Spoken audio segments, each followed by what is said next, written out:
Good morning. Good morning sir.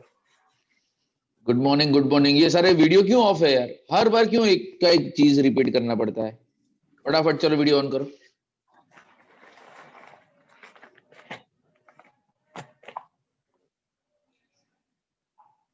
Yes, good good good, people are coming.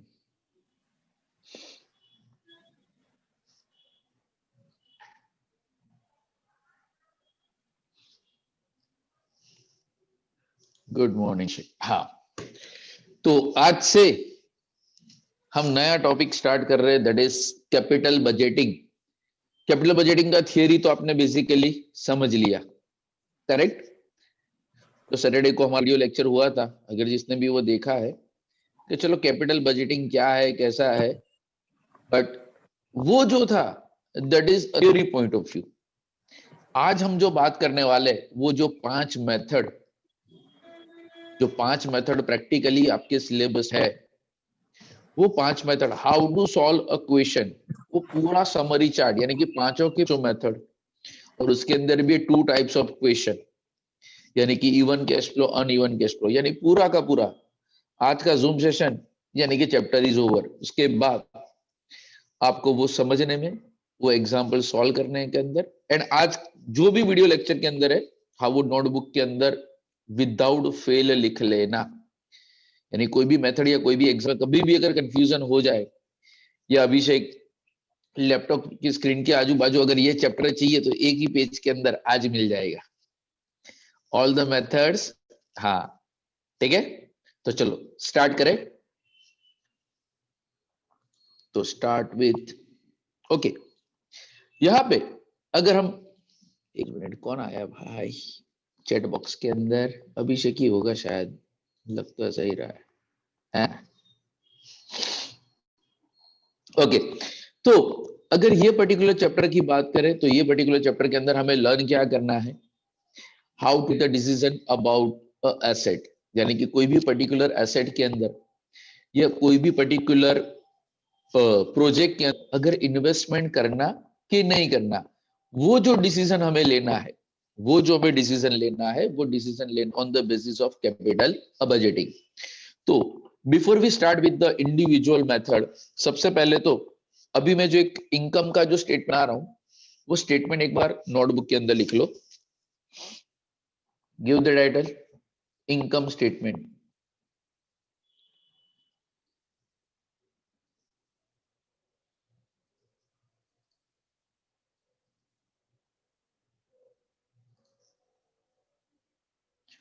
यानी कि अगर example अंदर जो हमारा स्टार्टिंग पॉइंट है कि भाई नेट इनकम से अगर हम एग्जाम्पल को स्टार्ट करेंगे, अगर वो अवेलेबल ना हो, मुझे नहीं लगता कि एमसीक्यू पॉइंट ऑफ व्यू ये टेबल की आपको शायद जरूरत पड़ेगी, तो भी एक बार लिख लो, क्या बता बीच में से अगर कोई एक आध दो अमाउंट दे दी है तो आपको वो पता चले कि how to start the particular question. यानी सबसे पहले ये हमारी प्री रिक्वायरमेंट है कि एग्जाम्पल स्टार्ट करने से पहले हमें चेक कर लेना है कि वेदर इनकम हमें जो चाहिए क्या वो क्वेश्चन के अंदर अवेलेबल की नहीं। तो this statement is always start with the sales, उसमें से minus cost of good sold,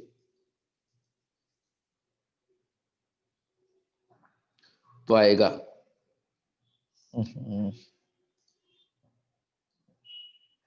gross profit. ये हमने रेशियो जिसके अंदर भी बनाया हुआ ये,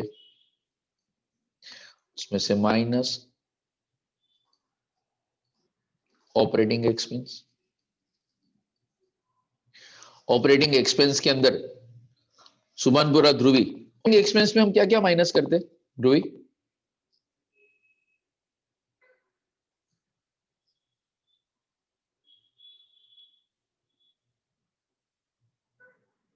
आपकी आवाज नहीं आ रही है,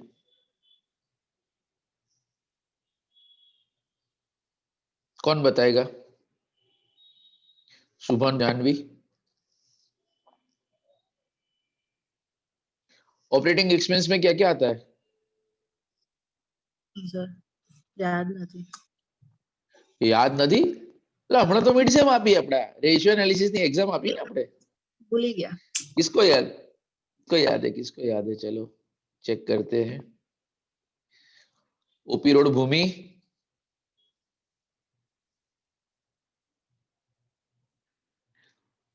ऑपरेटिंग एक्सपेंस में क्या क्या आता है याद है कि नहीं? मेजर हेड अनम्यूट नहीं हुई अब तक.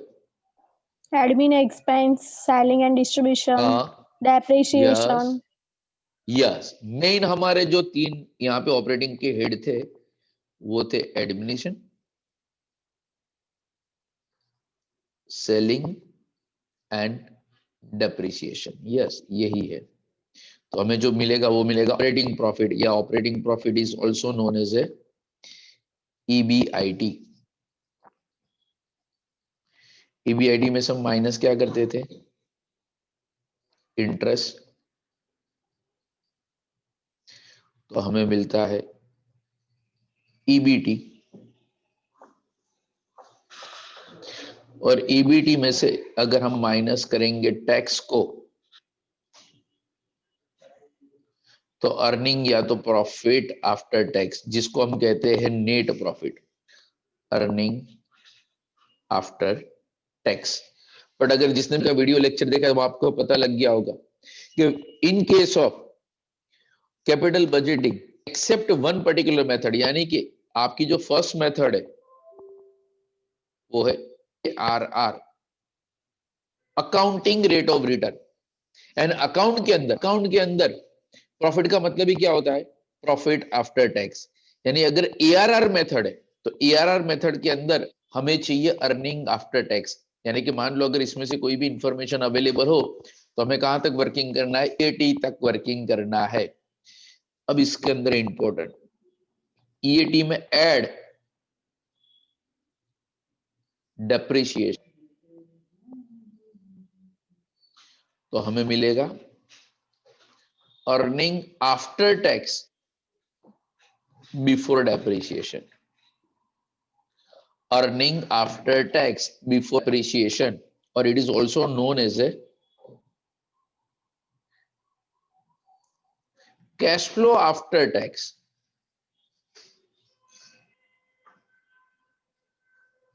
कैश प्रॉफिट, यानी कि आपके उसके अंदर टोटल 5 मेथड है. कौन कौन से 5 मेथड है? पहला है एआरआर, दूसरा पेबैक, तीसरा नेट प्रेजेंट वैल्यू, चौथा पीआई और बीसीआर, प्रॉफिटेबिलिटी इंडेक्स और बेनिफिट कॉस्ट रेशियो, एंड पांचवा है IRR, internal rate of return. ये 5 में से जो फर्स्ट मेथड है एआरआर, उसके लिए हमें क्या चाहिए? Earning after tax. उसके लिए हमें चाहिए अर्निंग आफ्टर टैक्स. एंड बाकी की जो 4 मेथड है उसके लिए हमें क्या चाहिए? यानी ये payback, NPV, pi and IRR, ये 4 मेथड है. ये चारों मेथड के लिए हमें क्या चाहिए? Earning after tax before depreciation, या तो cash flow after tax. Cash flow, non cash transaction हम एक्सक्लूड करते हैं. एंड नन ट्रांजेक्शन के अंदर एग्जामिनेशन पॉइंट ऑफ व्यू या सिलेबस पॉइंट ऑफ व्यू वहां पे डेप्रिसिएशन को और कोई चीज होगी ही नहीं. बाकी ऐसे तो बहुत सारे ट्रांजेक्शन है जो नन कैश होते हैं. आउटस्टैंडिंग क्रिमिनल, आपने कैश फ्लो का चैप्टर लर्न किया ही है already in 12th as well as in SY को, कि बहुत सारे नन कैश ट्रांजेक्शन होते हैं. बट यहाँ पे ये पर्टिकुलर चैप्टर की अगर हम बात करें तो यहाँ पे नन कैश का मतलब सिर्फ होता है डेप्रिसिएशन. क्लियर? ये कि अगर आपको कैश फ्लो 4 मेथड का एग्जांपल है, मान लो ईटीबीडी यानी कि कैश फ्लो आफ्टर टैक्स अगर नहीं दिया तो हमें ढूंढना है. अगर ईआरआर का एग्जांपल है एंड अर्निंग आफ्टर टैक्स नहीं दिया तो हमें ढूंढना है. ना दिया हो तो अब वन बाय वन मेथड कि ये एग्जांपल हम कैसे सॉल्व करेंगे.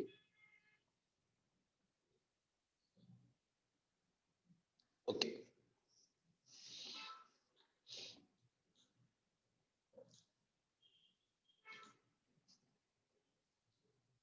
चलो सबसे पहले give the title in a notebook, accounting rate of return.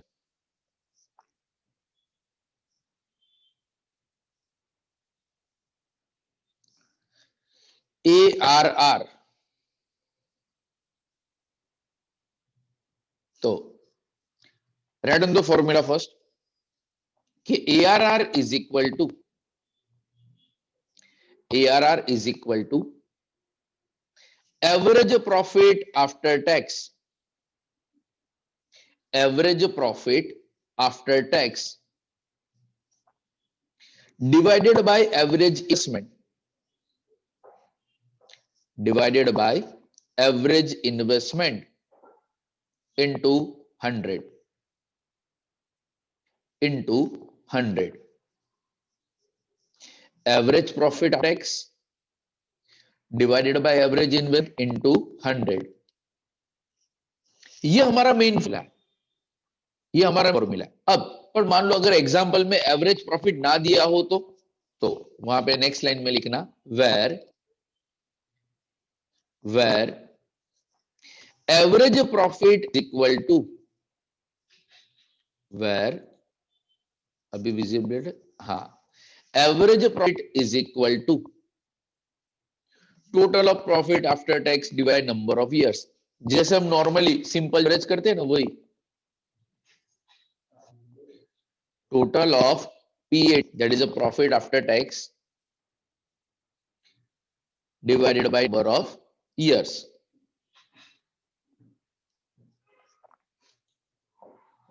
And उसके बाद average investment is equal to, average investment is equal to total of investment,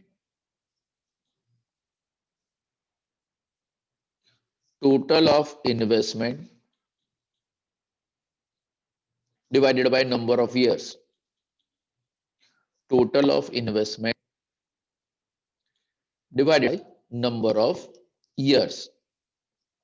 और करके कई बार आपको 5 साल या 6 साल के इन्वेस्टमेंट के बारे में इंफॉर्मेशन अगर ना हो, नंबर ऑफ इयर्स के इन्वेस्टमेंट के बारे में इंफॉर्मेशन है, तो ये फॉर्मूला, तो और करके लिखना average investment is equal to, second formula, average investment is equal to original investment that is a cost. अब you consider is a cost के cost plus salvage value divide by 2, cost plus salvage divided by 2।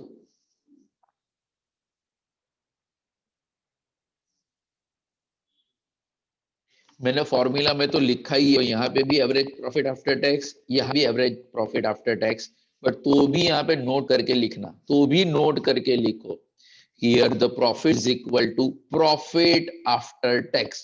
की method में profit after tax चाहिए, बाकी किसी में भी नहीं। Here the profit is equal to profit after tax. Sir salvage value આપી હશે ક્વેશ્ચન માં? આપી હશે, આપી હોય તો લેવાનું, ના આપી હોય તો 0। अगर है तो लेने का, नहीं दिया है तो बस जो इंफॉर्मेशन, इससे ज्यादा, ठीक है। अब जैसे कि यहाँ पे अगर एग्जांपल होगा तो किस तरीके से हो सकता है, मैं सिर्फ एक रफ यहाँ पे सॉल्व करके मैं जस्ट दिखा देता हूँ कि ये लिखने होती है, क्योंकि आने वाले वीक के अंदर आप यही देखने वाले हो। 5 साल का आपको प्रॉफिट दिया है कि भाई फर्स्ट ईयर के अंदर प्रॉफिट है 10,000, सेकेंड ईयर के अंदर 2,000, थर्ड ईयर के अंदर 14,000, फोर्थ ईयर के अंदर 16,000 एंड फिफ्थ ईयर के अंदर आपका प्रॉफिट है 10,000। ये 5 साल का प्रॉफिट है, तो 5 साल के प्रॉफिट का टोटल डिवाइड बाय 5, 5 साल के प्रॉफिट का टोटल डिवाइड बाय, तो हमें यहाँ पे मिल जाएगा एवरेज प्रॉफिट। एवरेज प्रॉफिट हमें कितना मिल जाएगा, से फॉर एग्जांपल 3,000। अगर ये 5 का टोटल करोगे तो 5 का टोटल 10, 22, 36, 70 40, 50, 70,000। 70, तो n70 डिवाइड बाय 5 करोगे तो 14,000 मिल गया। क्लियर। अब आपको ऐसा बोला है कि ये जो मशीन या ये जो भी प्रोडक्ट है उसका जो कॉस्ट है वो कॉस्ट है उसका 1 लाख एंड उसका जो स्क्रैप वैल्यू है आफ्टर 5 years वो है से फॉर एग्जांपल 20,000। तो एवरेज इन्वेस्टमेंट कितना हो जाएगा? एवरेज इन्वेस्टमेंट हो जाएगा 1 लाख प्लस 20,000 डिवाइड बाय 2, यानी वो हो जाएगा 60,000। वो कितना हो जाएगा? 60,000। तो ARR क्या आएगा? 14,000 को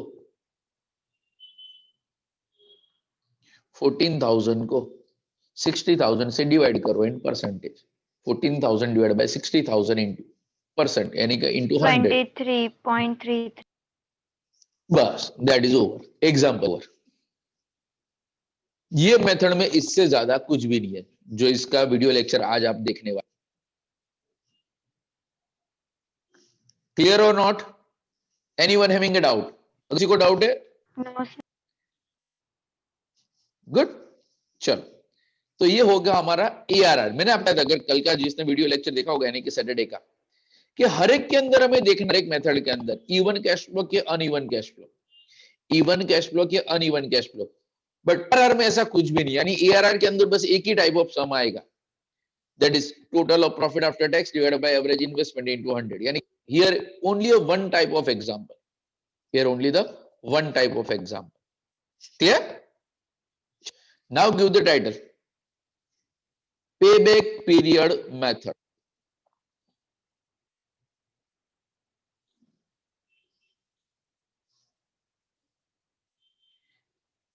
Payback period method. चलो, उसमें दो टाइप ऑफ सम आते हैं। पहला है even cash flow. First, even cash flow. यहां हो गया, एक मिनट।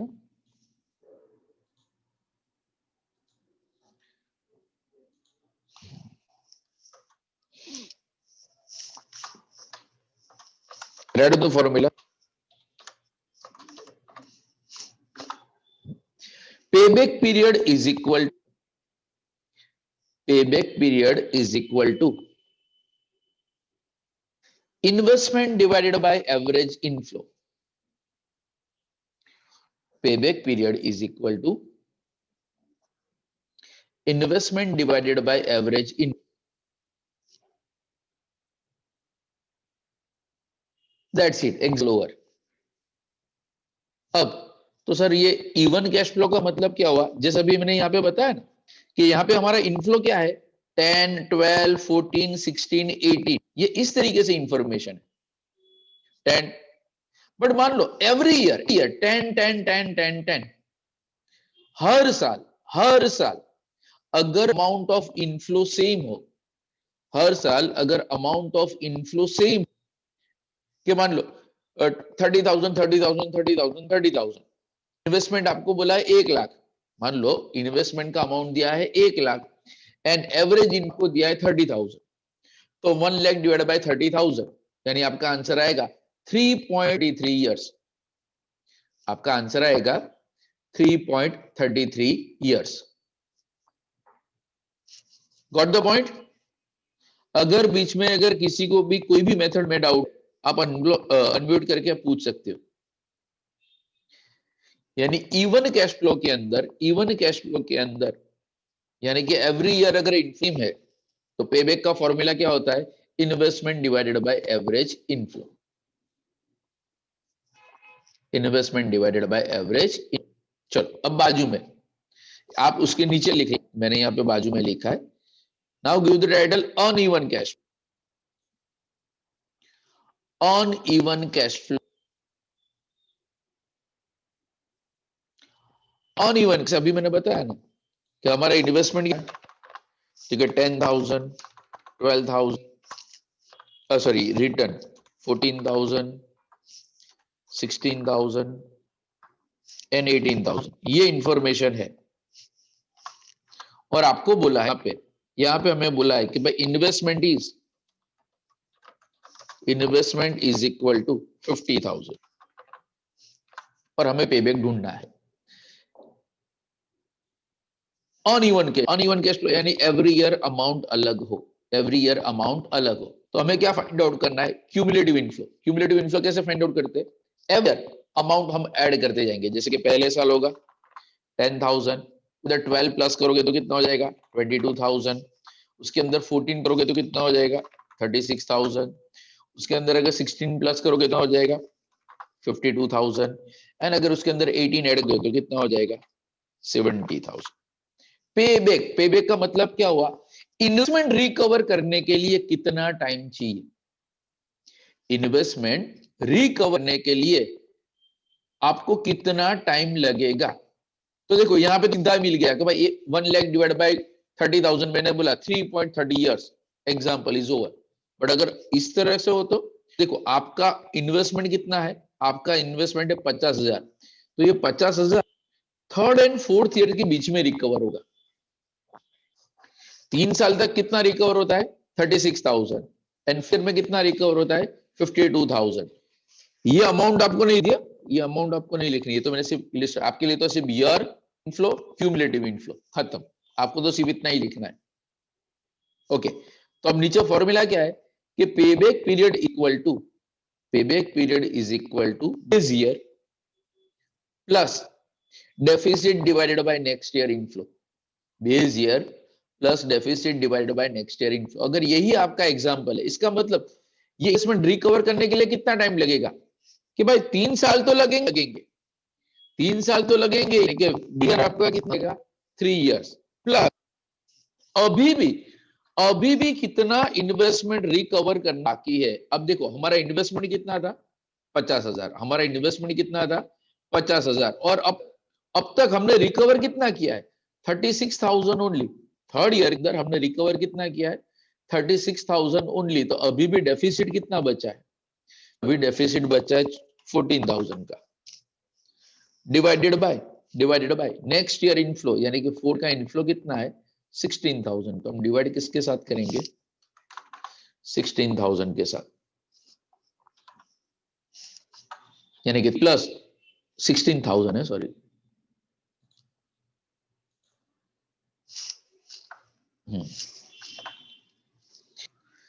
3 प्लस 14 डिवाइड बाय 16, जो भी आपका आंसर आएगा उतने ईयर्स, जो भी आपका आंसर आएगा वो उतने ईयर्स।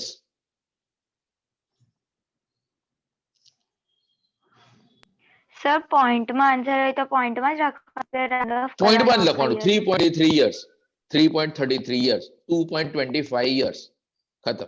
हाँ, अगर एग्जाम्पल आंसर अगर मंथ में दिया 3.875 આવે છે तो 3.88 या तो 3.875, क्योंकि हमें तो एमसीक्यू में जो दिया है वो ना पड़ेगा। ओके तो वहां पे 88 है तो हम 88 सिलेक्ट करेंगे, अगर 875 है तो हम 875 सिलेक्ट करेंगे। Got it? हाँ सर वेरी गुड। चलो, तो अब हमारा नेक्स्ट मेथड है, बस यानी इसमें इवन हो जाए या तो अनइवन हो सकता है। तो नेक्स्ट हमारा जो मेथड है, give the title net present value, net present value method, और साथ में ही लिख दो पीआई और बीसीआर, पीआई और बीसीआर।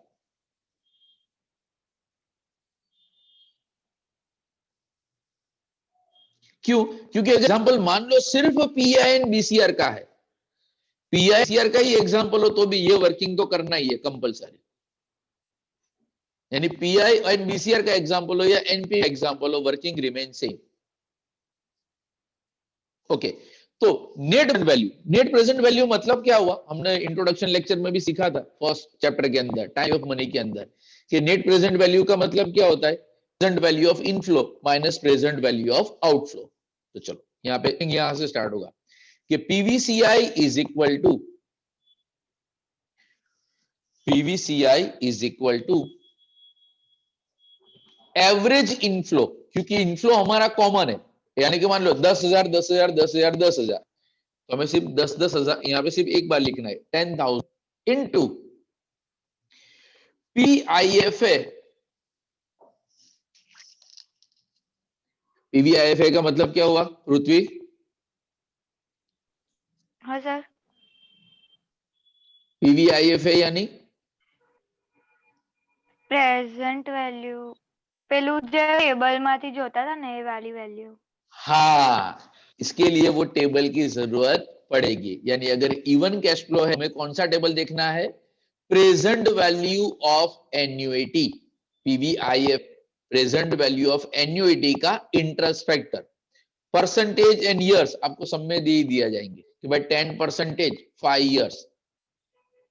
तो 10,000 अगर आपका इनफ्लो है तो 10,000 इनफ्लो एंड 10% 5 ईयर्स है, तो उसमें से 10% 5 ईयर्स का इंटरेस्ट फैक्टर ले लो, यानी हमें क्या मिल जाएगा? Present value of cash inflow. तो नेक्स्ट लाइन में लिखना NP equal to PVCI minus investment, कि जो आपको present value of cash inflow मिला उसमें से इन्वेस्टमेंट माइनस कर दो, तो हमें क्या मिल जाएगा? एनपीवी। तो हमें क्या मिल जाएगा? एनपीवी। ये मेथड इसलिए मैं लिखवा रहा हूं क्योंकि सारे पूरे 6 दिन के अंदर आपके जो 6 वीडियो लेक्चर है ना, इसी के ऊपर बेस्ड है। यानी डे बिफोर एग्जामिनेशन जब आप रिवीजन करने के लिए बैठो, this page is more than sufficient. एक ही पेज के अंदर आपका पूरा चैप्टर आ जाएगा। ठीक है, ओके। एंड नीचे लिखना, हाँ, यानी कि इनफ्लो में से आउटफ्लो माइनस करोगे, पीवीसीआई में से पीवीसीओ को माइनस करोगे तो हमें मिलता है net present value. And PVI को पीवीसीओ से डिवाइड करते हो। पीवीसीओ का मतलब हुआ, ब्रैकेट में किसी को लिखना हो तो, इन्वेस्टमेंट। पीवीसीओ का मतलब क्या हुआ? इन्वेस्टमेंट। ये पीवीसीओ इनटू नहीं है, इसका मीनिंग है, यानी ब्रैकेट में लिखना दैट इज इन्वेस्टमेंट। यानी मान लो एग्जांपल आपको सिर्फ इतना पूछा है कि कैलकुलेट पीआई और बीआई, मैं हमेशा 2 वर्ड्स आता हूं बिकॉज एग्जामिनेशन में sometime they ask PI profitability index, BCR benefit cost ratio. PI यानी प्रॉफिटेबिलिटी इंडेक्स एंड बीसीआर का मतलब हुआ benefit cost ratio. Benefit cost ratio ये तो कब? अगर इवन है तो। अभी जैसे मैंने बताया ना कि भाई इनफ्लो कितना है? 1000, तो यहाँ पे लिखेंगे 10,000 इनटू पीवीआईएफ के अंदर जो भी 10% 5 ईयर्स के जो इंटरेस्ट फैक्टर है उसके साथ मल्टीप्लाई कर दो। फॉर एग्जांपल मल्टीप्लाई के बाद हमारा आंसर आया 70,000, तो 70 था माइनस इन्वेस्टमेंट 50,000, तो जो बचा वो एनपीवी, जो बचा वो एनपी। बट अब बारी अनइवन कैश फ्लो। तो अनइवन के अंदर आपको ये टेबल बनाना पड़ेगा। अनइवन के अंदर आपको ये टेबल बनाना पड़ेगा। जैसे कि अनइवन के अंदर क्या होता है, अभी मैंने बताया कि भाई 10,000, 12,000, 14,000, 16,000, 18,000, इस तरह 5 साल के इनफ्लो दिए है। अब मैंने क्या लिखा है? IF at COC cost capital, यानी कि से फॉर एग्जांपल इंटरेस्ट फैक्टर आपको दिया है, इंटरेस्ट फैक्टर आपको दिया है 10%, इंटरेस्ट फैक्टर आपको दिया है 10%। तो यहां पे कौन सा टेबल देखने का? फर्स्ट है वो प्रेजेंट वैल्यू ऑफ सम का। यहां पे ऊपर में लिखता हूं refer table of PV of ₹1।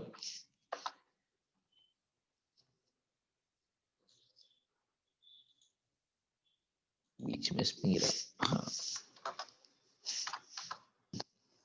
अबे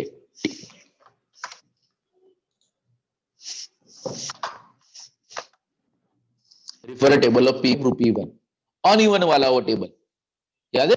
इस तरह से था 0.909, 0.826, 0.51, 0.683, अरे 0.63, यहाँ पे 0.621 है, आई थिंक, याद नहीं, बस जो भी है अमाउंट। कहने का मतलब इनफ्लो को अलग अलग अगर अवन है तो इंटरेस्ट फैक्टर के साथ मल्टीप्लाई करो, यानी हमें मिल जाएगा टोटल। अब इसमें से इन्वेस्टमेंट कितना था? ठीक है, 50,000 हमारा इन्वेस्टमेंट है। तो इसमें से ये माइनस करोगे तो हमें मिल जाएगा आंसर 1622। इवन है तो इस तरीके से, अनइवन है तो बना के।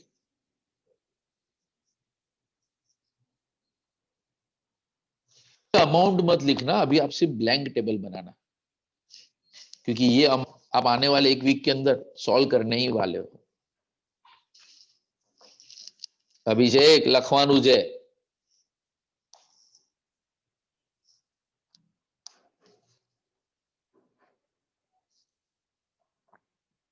एंड ठीक है, नीचे रहे देखो पीआई और बीसीआर, मैंने बोला ना पीआई एंड बीसीआर का तो फॉर्मूला ये देखो, यहाँ पे भी लिखा है PVCI divide by PVC, PVCI divide by PVC, ये रहा देखो। यानी कि एग्जांपल है पीआईबीसीआर, एग्जांपल है पीआईबीसीआर का, तो भी हमें सॉल्व तो क्या करना है, एनपीवी। सॉल्व हमें क्या करना है, एनपीवी। तो 1622 को 50,000 से डिवाइड करोगे तो हमें पीआई आएगा, जैसे कि this is equal to this divided by this, answer आ जाएगा 1.03 इस तरीके से। That's it. यानी पीआईबीसीआर दोनों जगह पे इवन एंड अनइवन दोनों सेम है, इवन एंड अनइवन दोनों सेम है, बट इवन के अंदर भी हमें ढूंढना क्या है, पीवी का वर्किंग, एंड अनइवन में भी हमें ढूंढ क्या है, एनपीवी का वर्किंग। इसलिए मैंने दोनों अलग अलग दिखाया। यहाँ पे भी पीवीसीआई डिवाइड पीवीसीओ, बट यहाँ पे पीवीसीआई एंड पीवीसीओ एक ही लाइन में मिल जाता है। ये हाँ,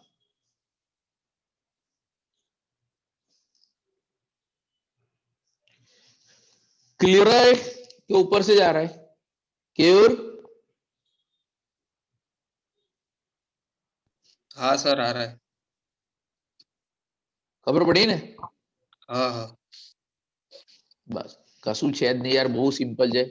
2-2 मार्क के 3-3 मार्क के जो, यानी एक कोई भी सम 2 या 5 मिनट से ज्यादा नहीं होगा आपका, बट मेथड इतनी सारी, 5 मेथड, बेसिकली 5 मेथड, और 4 मेथड के अंदर 2 टाइप ऑफ सम, यानी टाइप एग्जांपल ही कितने हो गए, 9 इक्वेशन।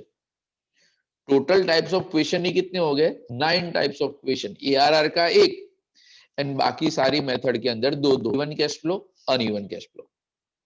क्लियर? चलो, एंड लास्ट मेथड आईआरआर। ओ सर एक વધારે મોટું છે। हाँ, अभी सिर्फ इवन के ऊपर ध्यान दो, इवन के ऊपर। Give the title internal rate of return, internal rate of return.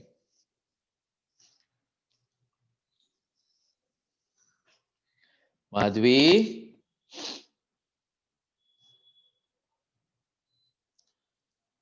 Unmute करो।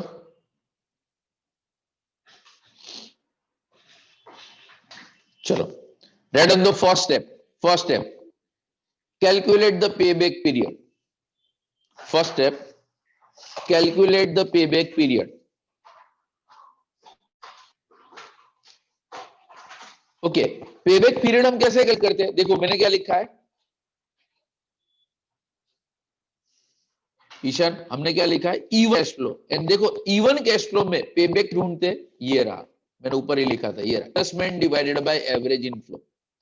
पेबैक कैसे ढूंढते हैं, investment divided by average inflow. तो यहाँ पे भी अगर किसी को लिखना है तो बाजू में लिख दो कि payback period is equal to investment divided by average inflow, investment divided by average inflow.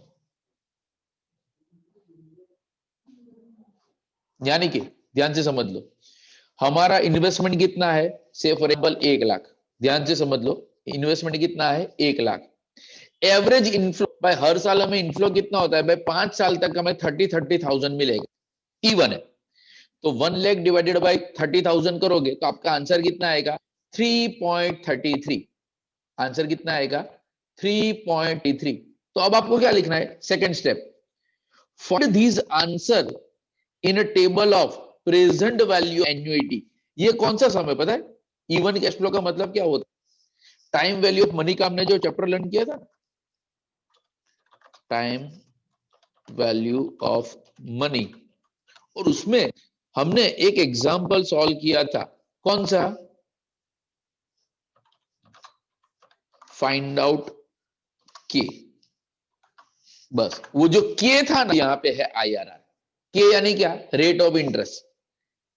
कि हमें क्या दिया होता था, हमारे क्या इंफॉर्मेशन है, हमारे पास इन्वेस्टमेंट है, हमारे पास एवरेज इनफ्लो है, हमारे पास 5 इयर्स का पीरियड भी है, परसेंटेज आर इज मिस, तो वो आर जो था यानी कि जो के था, it is known as internal rate of return, it is known as a internal rate of return. अब जैसे कि ध्यान से समझ लो, बस सबसे टेक्निकल कोई मेथड है तो ये है। आपका आंसर आया 3.33, आपका आंसर कितना आया 3.3, तो आप कौन सा टेबल रिफर करोगे, आप टेबल रिफर करो प्रेजेंट वैल्यू ऑफ एन्युइटी का, आप कौन सा टेबल रिफर करोगे, प्रेजेंट वैल्यू ऑफ एन्युइटी का। अब 5 साल के सामने, 5 साल के सामने कहीं पे 3.3 है ही नहीं, एक है 3.0, दूसरा है 3.20, एक है 3.40, दूसरा है 3.20। तो याद करो टाइम वैल्यू ऑफ मनी के चैप्टर में मैंने क्या बोला, जो नियरेस्ट है वो लिख लेने का, अप्रोक्स 15%, अप्रोक्स 16%, बट यहां पे अप्रोक्स नहीं चलेगा, यहां पे अप्रोक्स नहीं चलेगा। यानी कि मान लो 15% है, फॉर एग्जाम्पल 15% पे आपका रेस्ट फैक्टर है 3.200 या 3.201 एंड 16% है, 16% पे है 3.401, यानी हमारा आंसर किसके बीच में है, हमें कितना चाहिए था 3.33, तो 15 एंड 16 के बीच में है हमारा आंसर, 15 एंड 16 के बीच में है। तो हमें ये वर्किंग करने का, पहले एनपीवी ढूंढने का 3% पे, फिर एनपीवी ढूंढने का 16% पे। कैसे ढूंढने का, अभी ऊपर लिखा ही है, average inflow into interest factor. यानी आप 3 एंड 16 मत लिखना, आप क्या लिखना, NPV at L, NPV at L R, L R यानी कि लोअर रेट। चलो मैं पूरा ही लिखता हूं, लोअर रेट, यहां पे आप लिखना एनपीवी एट हायर,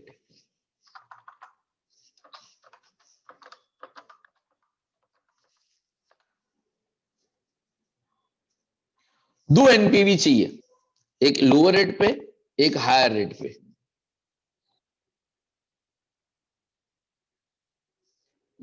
एक एनपीवी चाहिए लोअर रेट पे, एक चाहिए हायर रेट पे, एंड हमेशा एक आंसर पॉजिटिव होगा, दूसरे का आंसर नेगेटिव होगा। यानी यहां पे आपका से फॉर एग्जांपल आंसर आया है 5000, तो यहां पे आपका जो आंसर है ना वो नेगेटिव आएगा ऑलवेज। लोअर एंड हायर के अंदर एक आंसर प्लस होगा, दूसरा आंसर माइनस होगा। क्लियर?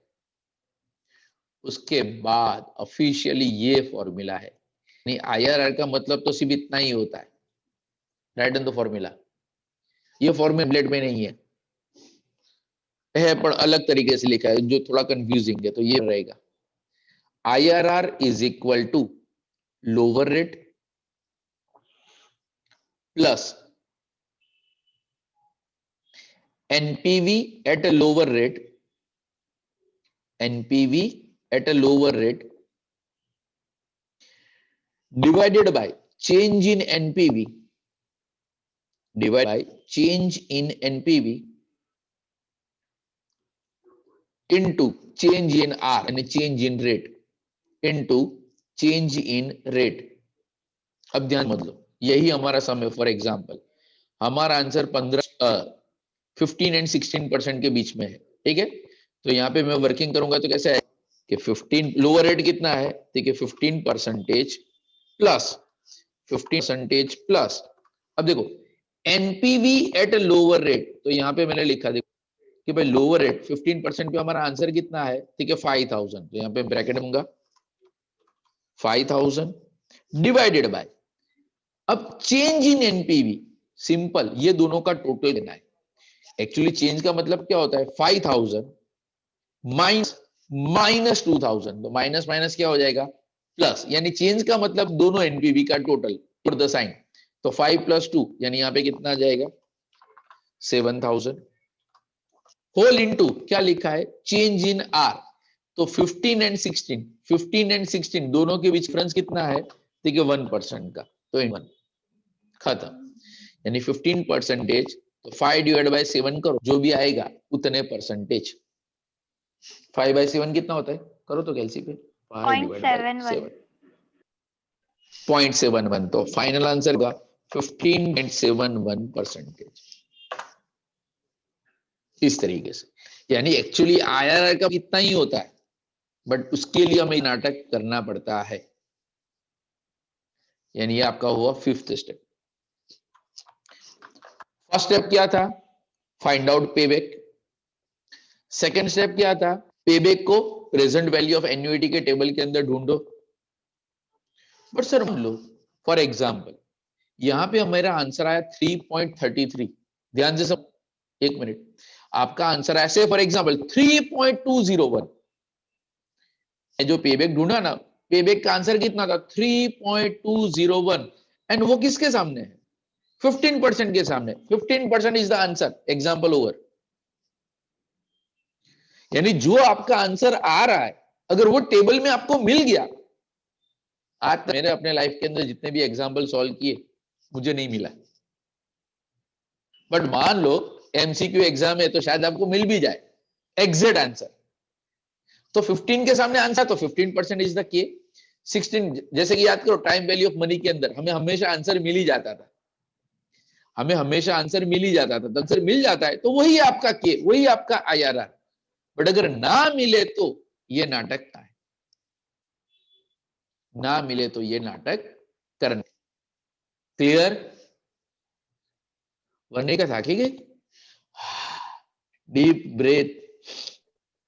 हाँ सर कुछ ज्यादा ही हो गया, ज्यादा, ये पूरा चैप्टर एक साथ में दे रहा हूं इसलिए। चलो last working, give the title uneven cash, uneven cash flow. IRR में ही uneven cash flow.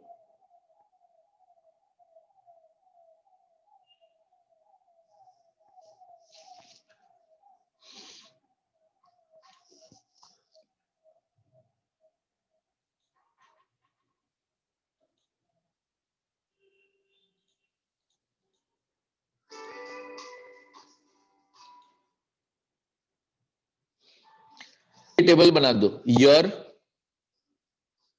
Inflow, if,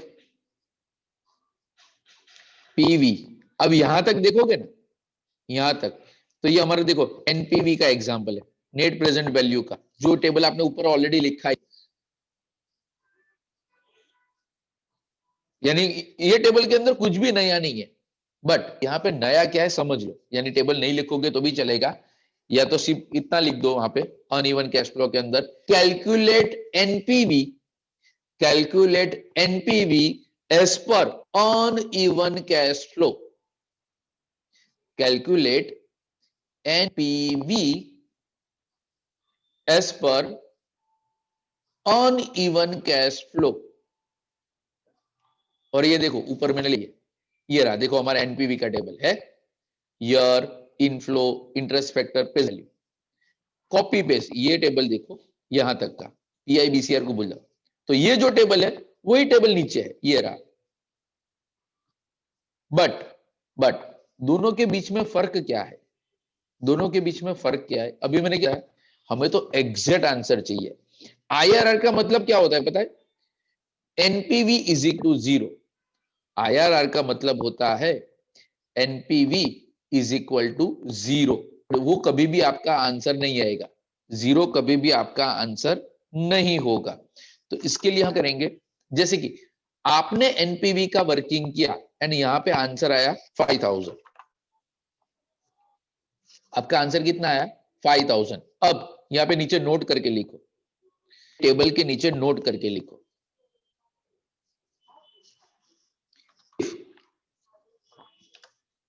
NPV is positive,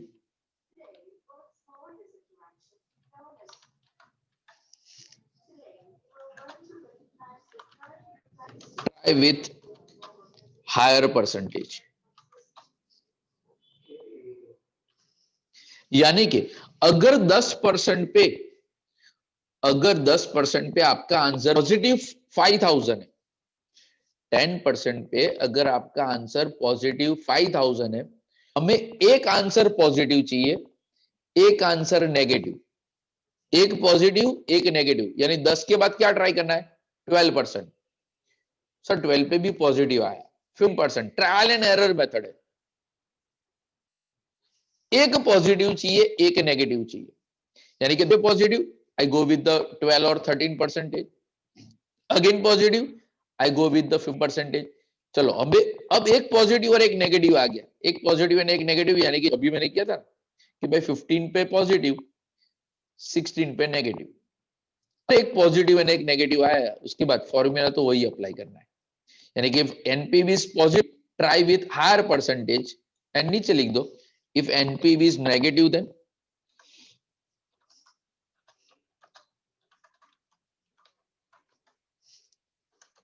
try lower percentage.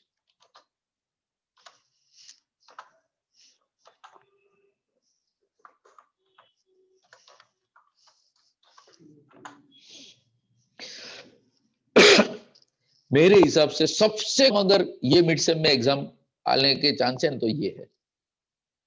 और अगर याद हो तो मैंने आपको बताया था कि अगर आपका ऑफलाइन एग्जाम होता रेगुलर तो आपको ऑप्शन मिलता कॉस्ट ऑफ कैपिटल वर्सेस ये, तो ये अगर मैं ऑप्शन में निकाल रहा था यानी कि कॉस्ट ऑफ कैपिटल की कंपैरिजन में, is just because of this one method IRR, and वो भी अनइवन से। ये हेक्टिक है, लगता सिंपल है जितना मैंने यहाँ पे बताया। सर 10% पे आंसर नेगेटिव आया तो 12 किया, सर 12 पे भी पॉजिटिव आया तो 15 किया, सर 15 पॉजिटिव आया तो 20 करने का। ओ सर तो खत्म कब करने का? जब तक बाजू वाला अपने को आंसर बता दे। एक में तो स्टूडेंट यही करते थे, अगर ये सम पूछे तो क्या करते, तेरा आंसर कितना आया? तो फिलहाल वो लगेगा कि मेरा 17 पॉइंट समथिंग आया, तो हम क्या करेंगे, एक 17 से सॉल्व करेंगे, दूसरा 18 से सॉल्व करेंगे, यानी दो ही टेबल में हमारा आंसर आ जाएगा। और सर यहाँ पे बाजू वाले को भी पता चाहिए ये सर અને તમે ચાલુ એક્ઝામમાં આન્સર તો આપતા નથી, અમે ક્વેશ્ચન મોકલે તો બી ऑफलाइन हो जाते हो आप। हाँ मैं ऑफलाइन ही रहता हूँ। क्लियर? ये पूरे चैप्टर में इससे ज्यादा कुछ भी नहीं है, तो सर ये इतना कम भी नहीं है। This is maximum. और ये जो टेबल या ये जो आज आपने समरी चार्ट या ये टेबल जो भी आपने लिखे ना, it is useful masters also. आप एमबीए करोगे, एमकॉम करोगे, वहां पे भी ये चैप्टर आएगा, और तभी भी आपको यही समरी, यही एक पेज काम में आने वाला है, यानी ये वन पेज को चार्ट लेना। तो अगर ये वन पेज क्लियर, ये चैप्टर के अंदर कुछ भी डाउट नहीं है। कई लास्ट वाली स्लाइड એ જ છે, સેમ ફોર્મ્યુલા જ છે, બાજુમાં લખી દે ને, ઇવન અને અનઇવન માં ફોર્મ્યુલા સેમ જ છે, LR plus NPV upon change in NPV change in are. ये जो यहाँ पे हम ना इवन के अंदर सेम, नो चेंज, यानी ये कॉपी पेस्ट फॉर्मूला यहाँ पे भी, इवन में भी और यहाँ पे भी।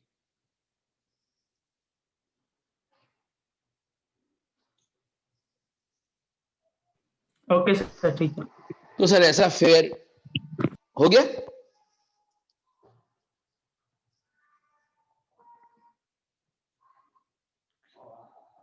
ईशान लिख।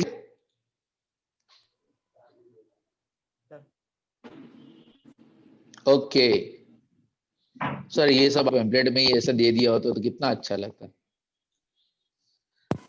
तो पेम्पलेट में दिया होता तो आप जूम में नहीं है, तो मैंने पहले ही भी बताया था, जूम में आने का कुछ तो एडिशनल बेनिफिट होता है। ठीक है, यानी कि ये वीक के अंदर मंडे से लेके फ्राइडे तक जो भी आप 5 लेक्चर देखोगे, ये 5 लेक्चर यही एक पेज के ऊपर करेंगे। नेक्स्ट मंडे को जब हमारा होगा, तो मैंने बताया था थर्ड यूनिट, सबसे छोटा यूनिट, सबसे, ये तो कहने के लिए यूनिट है, उसके अंदर 2 चैप्टर है। Sir 2 chapter? हाँ, उसमें से एक चैप्टर 2 लेक्चर का और दूसरा चैप्टर 3 लेक्चर का। तो नेक्स्ट मंडे जूम सेशन के अंदर मैं वो दोनों चैप्टर की समरी नेक्स्ट जूम सेशन के अंदर वो 2 पेज की समरी मैं आपको डिक्टेट करवा दूंगा, दोनों चैप्टर की, लिवरेज एंड कैपिटल स्ट्रक्चर, क्योंकि उसके बाद हमारे पास जूम बचेगा नहीं, जो आपकी एग्जाम की अभी जो डेट है उसके हिसाब से। एंड नेक्स्ट डे के जूम सेशन के अंदर अगर कोई डाउट या क्वेरी है, सारे इकट्ठा देना, जो भी यूनिट जो भी सीखना हो, क्योंकि वो समरी डिक्टेट करने मुझे 15 से मैक्सिमम 20 मिनट लगेंगे। ठीक, बहुत छोटा चैप्टर है। Leverage formula, chapter is over. Capital structure 3 formula 1 table, chapter is over.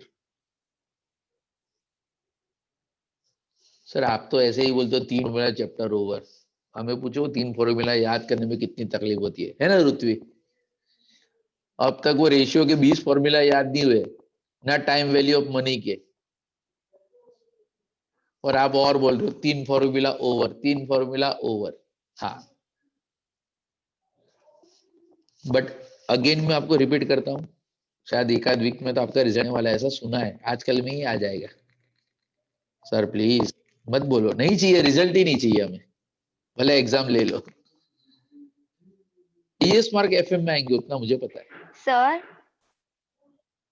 हाँ, નેક્સ્ટ મંડે ઝૂમ લેશો તમે, એના પછી અમને કઈ એમસીક્યુ પેમ્પલેટ કે એવું કઈ મળશે બધા યુનિટ માટે રેફર કરવા કે જાતે જ શેનું કરવું? કમ્પ્લેન્ટ, શેનું એટલે મને ખબર ના પડી। ઇન્ટરનલ માં ફર્સ્ટ અને સેકન્ડ યુનિટ નું આપેલું ને એમસીક્યુ નું, એવું હવે ચારે યુનિટ નું મળશે यूनिवर्सिटी के કોઈ બી हिस्ट्री में સબ્જેક્ટ? ना ना मुझे नहीं लगता कि कोई आपको मटेरियल मिलेगा, ऑनेस्टली टेलिंग, बिकॉज ये जो इट है ये एमसीक्यू पॉइंट ऑफ व्यू पहली बार है। I am not talking about my subject, I am talking about all the subject. के यूनिट तो आज तक कभी एमसीक्यू में थे ही नहीं, यानी एमसीक्यू तो पहले तो हमें बनाने पड़ेंगे। एफएम के अंदर क्या क्वेश्चन और पैटर्न हो, जैसे आपने आपको मिड सेम के टाइम पे लेक्चर लिया था, हाँ। उसी टाइम पे, और मैंने जूम के अंदर बता दिया था कि which type of question they going to ask. तो आज तो मैंने आज का एक पेज, यानी कि sorry capital budgeting is over. Capital budgeting में एक मेथड, कोई भी एक मेथड, एक सिंगल क्वेश्चन, आने वाले ये वीक के अंदर आप जो वीडियो लेक्चर देखने वाले हो, एक ही सम, 3 मेथड, 2 प्रोजेक्ट, 3 प्रोजेक्ट, एंड हमें सब कैलकुलेशन करने, यानी सम अभी भी वही 12 मार्क वाले ही वीडियो लेक्चर्स के अंदर है, बट एग्जाम में आपको क्या पूछेंगे? એક પોઈન્ટ कोई પૂછી एक चीज, લેશે। बस एक point, calculate the NPV over, calculate the pay back over, यानी चीज तो वही की। जैसे कि रेशियो के एनालिसिस के अंदर हमने वो जो बड़े बड़े एग्जाम्पल सॉल्व किए, अब हाँ। 20 मार्क का एग्जाम्पल है, 15 मार्क का एग्जाम सॉल्व करो या 2 मार्क का करो, फॉर्मूला रिमेन सेम। आपको सिर्फ फॉर्मूला किस तरीके से अप्लाई करना वो आना चाहिए। एंड अगर पूरी फॉर्मूला की टेबल की अगर लिस्ट भी बनाओगे, जैसे कि मैं I am start with the first chapter, चलो फर्स्ट तो इंट्रोडक्शन थियरी था, तो वो तो आप पैम्पलेट में से पढ़ लोगे। हमारा जो रेशियो का चैप्टर था, the 20 formulas are there, 20 formula, chapter is over. उसके बाद टाइम वैल्यू ऑफ मनी के अंदर 6 फॉर्मूला, चैप्टर इज ओवर, यानी 20 + 6 26। 26। ओके, हाँ, यानी मिड सेम हमारा हो गया, वो तो फर्स्ट यूनिट हुआ। उसके बाद था सेकंड यूनिट। सेकंड यूनिट के अंदर आपने अभी अपने मिड सेम दिया, यानी आपको लग गया कि एग्जाम्पल कैसे पूछेंगे भाई। वर्किंग कैपिटल रिक्वायरमेंट के अगर सम पूछे तो वर्किंग कैपिटल रिक्वायरमेंट के लिए क्या चाहिए, हमें सिर्फ एक टेबल याद रखना है, टेबल, हाँ। इन्वेस्टमेंट इन रॉ मटेरियल और in process finish goods debtors. हाँ सर वो कहीं खतु करो, ओके। एंड वो हमारे जो एग्जाम्पल थे क्रेडिट मैनेजमेंट के, उसके लिए ना आपको एक स्टीरियो जूम के अंदर एक टेबल लिखवाया था कि एक ही अंदर सारे डिसीजन आ गए, whether it is a credit period or cash discount or a collection effort, याद है? सेल्स, माइनरेबल कॉस्ट, कंट्रीब्यूशन, ना तो बोली से नहीं अभिषेक, પેલું तूने આખું स्क्रीनशॉट भी लिया સ્ટેટમેન્ટ था, લખાયેલું સર। एक स्टेटमेंट, हाँ 10 पॉइंट लिख के दे, A - B - C - D - E is equal to profit. अगर प्रॉफिट इंक्रीज होता है तो एक्सेप्ट, इज रिजेक्ट। मुझे मैंने क्या क्या करा है मुझे वर्ड टू वर्ड याद है। तो वो एक टेबल, यानी वो सारे पॉइंट क्लियर हो। एंड वहां पे कैश मैनेजमेंट के अंदर एक हमने वो इक्विवेलेंट ऑप्टिमल कैश बैलेंस का एक फॉर्मूला था, वो ईओक्यू वाला, 2 मार्क के लिए, याद आया? कैश मैनेजमेंट, हाँ बस। यानी सेकंड यूनिट वहां पे खत्म है।